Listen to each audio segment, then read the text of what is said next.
Hello and welcome to Quick Charge. I'm Mikey G, and it's Tuesday, October 31st. A jury has found Tesla not at fault in a lawsuit over a 2019 wrongful death, which alleged that Autopilot caused a crash, killing one passenger and seriously injuring two others. The lawsuit alleged that Tesla knowingly marketed unsafe experimental software to the public, and that the safety defects within the system led to the crash. A survivor in the vehicle at the time of the accident claimed that Autopilot was turned on. After 4 days of deliberation, a jury decided in Tesla's favor with a 9-3 decision. Tesla actually won a Autopilot injury lawsuit before, back in April of this year. However, this is the first time that a death was involved.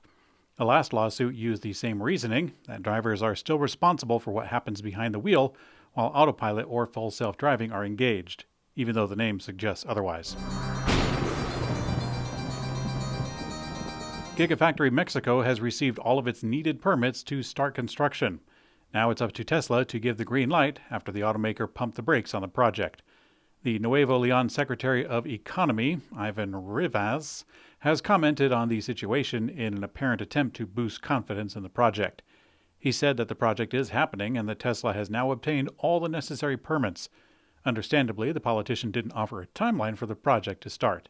We recently learned that Tesla has their own list related to some of the infrastructure to be built around the plant, including energy, water, road, and rail infrastructure. The politician said that Tesla, quote, already gave us all their needs to start construction so we can assure that Tesla is coming to Nuevo Leon. Now, hopefully that means that the commitment has come from the government.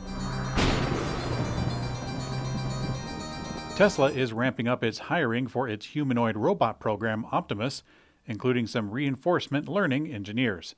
While previous job postings focused on robotics and building the bipedal robot, the new job postings are often more about how to make the robot useful. For example, Tesla is looking at a, quote, reinforcement learning engineer for Tesla Bot. And Tesla writes in the job description for a software engineer, robot software engineering, that the work will eventually include managing the Tesla Bot on the factory floor. Now, while there's no official timeline for the robot to begin availability, Tesla has said that it has become a priority, that it plans to soon start using it as a part of its own operations to prove usability ahead of the launch. We got our best look at the Cybertruck's front trunk with a new siding, even with an automatic closing action.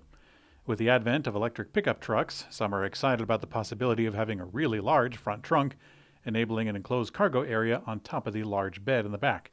Tesla actually went a different direction with their design, literally, by providing more space in the bed of the truck, while the front compartment is fairly shallow. Now, in the new siding, we see the front trunk close under its own power, although the short 3-second video cuts off and we don't see it quite complete the task. This is interesting considering that many front trunk openings are not powered, since traditionally they just use the hood. Despite recent EV delays from legacy automakers, Toyota is surprisingly charging ahead. Toyota is investing an additional $8 billion into its North Carolina EV battery plant.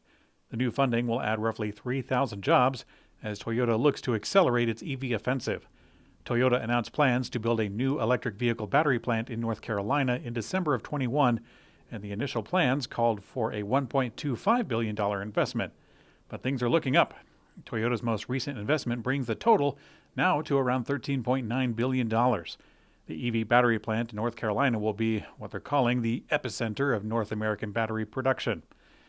Now, despite all of this, Toyota still plans to continue its multi-pathway approach, which has EVs alongside hybrids and plug-in hybrids. Production will begin in a phased approach in 2025. Ford is bringing its electric truck to Switzerland as the second European market. The news comes after Ford launched the F-150 Lightning in Norway back in April, spearheading the European offensive. Gunnar Berg, the managing director at Ford Norway, said that in his 25 years at the company, he's, quote, never seen like the passion and demand I'm seeing from drivers right now to get behind the wheel of our F-150 Lightning. Now, Ford says that it will be launching the Lightning electric pickup in Switzerland at the end of November, and past that, an electric Explorer is coming to Europe next summer. Stellantis, the parent company behind Jeep, Ram, Dodge, and 11 others, is launching several new affordable EVs in 2024. This is just days after announcing the conglomerate has invested in a Chinese EV company with rights to sell their vehicles abroad.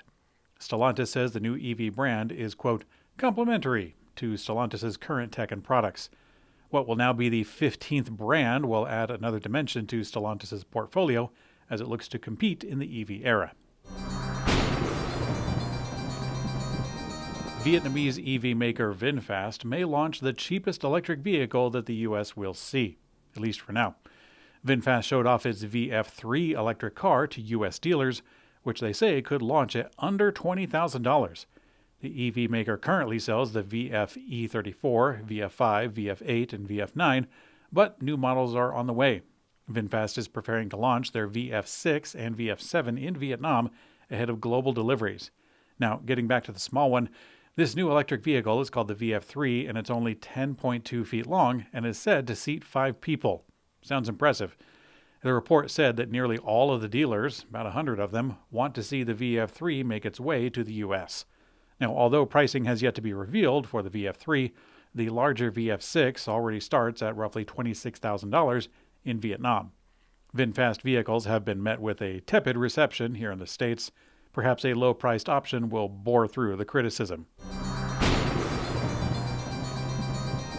In today's community comment found on YouTube, I wish you a happy Halloween, because I have to take my kids trick-or-treating. Thanks for watching Quick Charge. I'm Mikey G. I hope you have a great day.